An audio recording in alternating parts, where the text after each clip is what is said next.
The Game of Life and How to Play It by Florence Scovel Shinn. Chapter 1. The Game. Most people consider life a battle, but it is not a battle, it is a game. It is a game, however, which cannot be played successfully without the knowledge of spiritual law. And the Old and the New Testaments give the rules of the game with wonderful clearness. Jesus Christ taught that it was a great game of giving and receiving. Whatsoever a man soweth, that shall he also reap. This means that whatever man sends out in word or deed will return to him. What he gives, he will receive. If he gives hate, he will receive hate.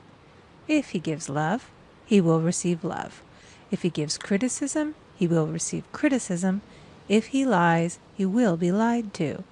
If he cheats, he will be cheated. We are taught also that the imaging faculty plays a leading part in the game of life. Keep thy heart, or imagination, with all diligence, for out of it are the issues of life. Proverbs 4:23. This means that what man images sooner or later externalizes in his affairs. I know of a man who feared a certain disease. It was a very rare disease and difficult to get, but he pictured it continually and read about it until it manifested in his body and he died, the victim of distorted imagination. So we see, to play successfully the game of life, we must train the imaging faculty.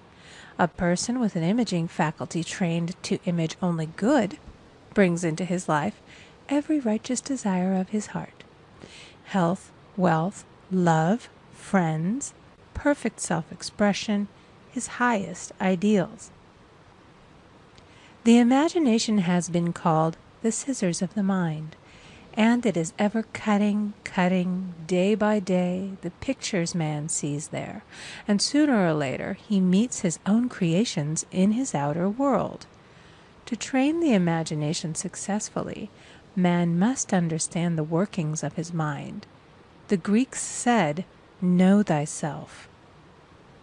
There are three departments of the mind: the subconscious, conscious, and superconscious. The subconscious is simply power without direction.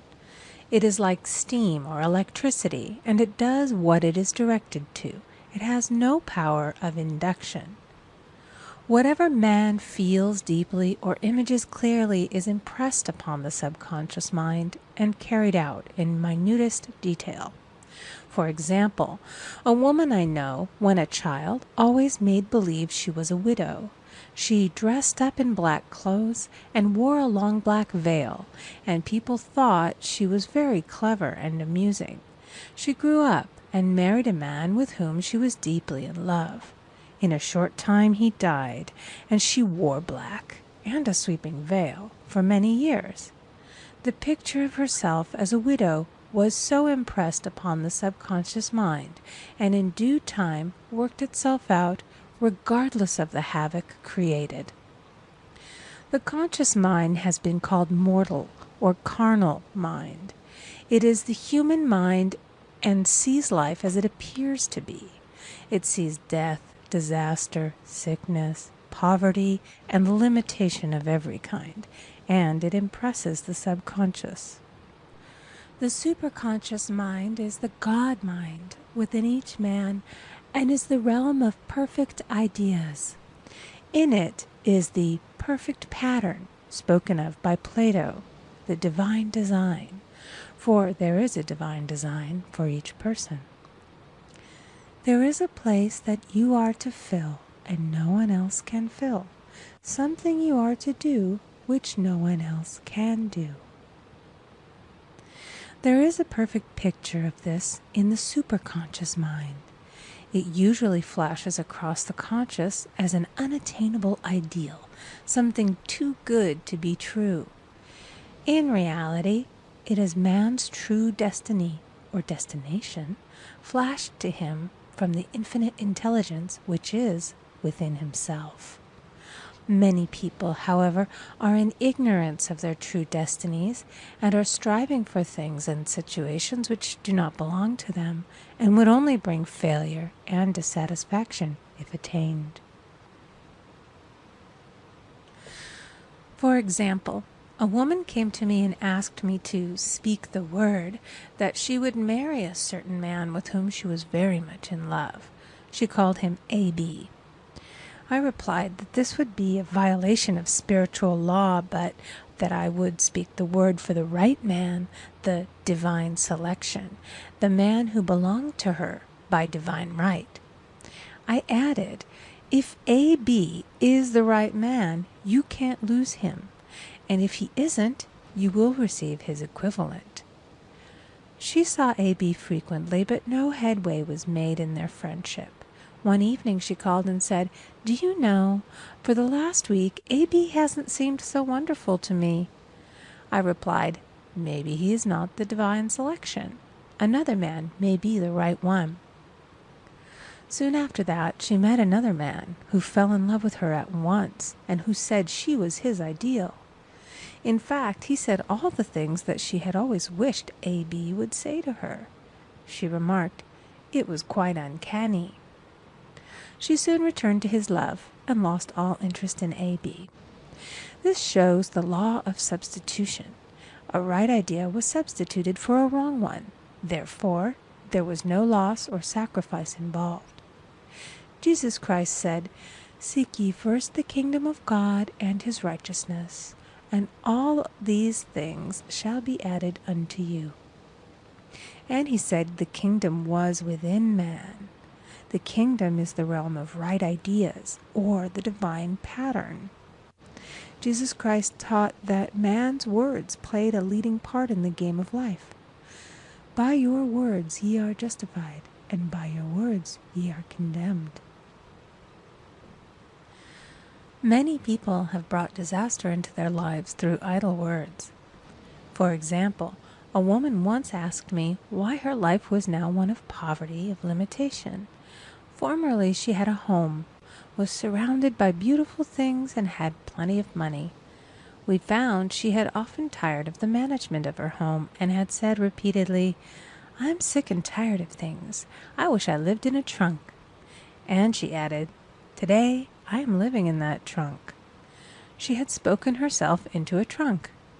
The subconscious mind has no sense of humor, and people often joke themselves into unhappy experiences. For example, a woman who had a great deal of money joked continually about getting ready for the poorhouse. In a few years she was almost destitute, having impressed the subconscious mind with a picture of lack and limitation. Fortunately, the law works both ways, and a situation of lack may be changed to one of plenty. For example, a woman came to me one hot summer's day for a treatment for prosperity.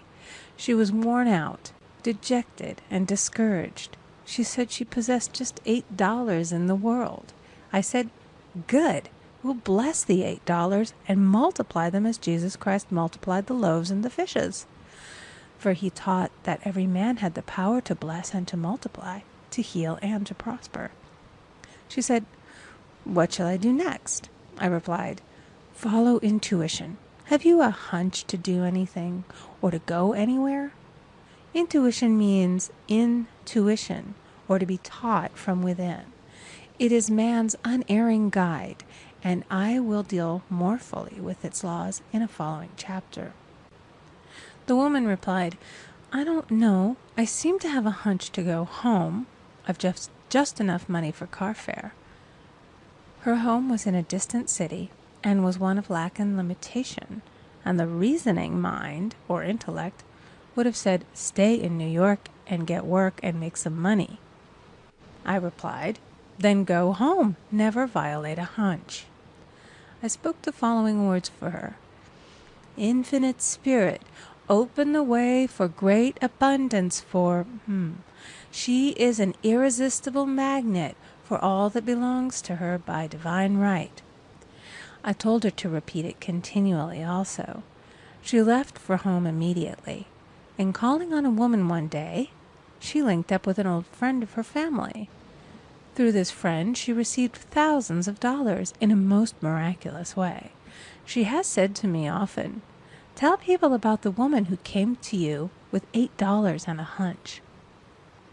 There is always plenty on man's pathway, but it can only be brought into manifestation through desire, faith, or the spoken word. Jesus Christ brought out clearly that man must make the first move. Ask, and it shall be given to you. Seek, and ye shall find. Knock, and it shall be opened unto you. Matthew 7:7. In the Scriptures we read, "Concerning the works of my hands, command ye me." Infinite intelligence, God, is ever ready to carry out man's smallest or greatest demands. Every desire, uttered or unexpressed, is a demand. We are often startled by having a wish suddenly fulfilled. For example, one Easter, having seen many beautiful rose trees in the florist's windows, I wished I would receive one, and for an instant saw it mentally being carried in the door. Easter came, and with it a beautiful rose tree. I thanked my friend the following day and told her it was just what I had wanted. She replied, "I didn't send you a rose tree. I sent you lilies." The man had mixed the order and sent me a rose tree simply because I had started the law in action, and I had to have a rose tree. Nothing stands between man and his highest ideals and every desire of his heart but doubt and fear. When man can wish without worrying, every desire will be instantly fulfilled. I will explain more fully in a following chapter the scientific reason for this and how fear must be erased from the consciousness. It is man's only enemy. Fear of lack, fear of failure, fear of sickness, fear of loss, and a feeling of insecurity on some plane. Jesus Christ said, "Why are ye fearful, O ye of little faith?" Matthew 8:26. So we can see we must substitute faith for fear is only inverted faith. It is faith in evil instead of good. The object of the game of life is to see clearly one's good and to obliterate all mental pictures of evil. This must be done by impressing the subconscious mind with a realization of good. A very brilliant man who has attained great success told me he had suddenly erased all fear from his consciousness by reading a sign which hung in a room. He saw printed in large letters this statement: "Why worry? It will probably never happen." These words were stamped indelibly upon his subconscious mind, and he now has a firm conviction that only good can come into his life, and therefore only good can manifest. In the following chapter, I will deal with the different methods of impressing the subconscious mind. It is man's faithful servant, but one must be careful to give it the right orders. Man has ever a silent listener at his side, his subconscious mind. Every thought, every word is impressed upon it and carried out in amazing detail. It is like a singer making a record on the sensitive disc of the phonographic plate. Every note and tone of the singer's voice is registered. If he coughs or hesitates, it is registered also.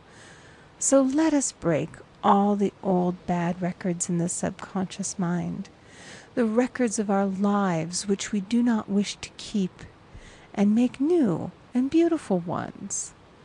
Speak these words aloud with power and conviction. I now smash and demolish by my spoken word every untrue record in my subconscious mind. They shall return to the dust heap of their native nothingness, for they came from my own vain imaginings. I now make my perfect records through the Christ within, the records of health, wealth, love, and perfect self-expression. This is the square of life, the game completed. In the following chapters, I will show how man can change his conditions by changing his words. Any man who does not know the power of the word is behind the times.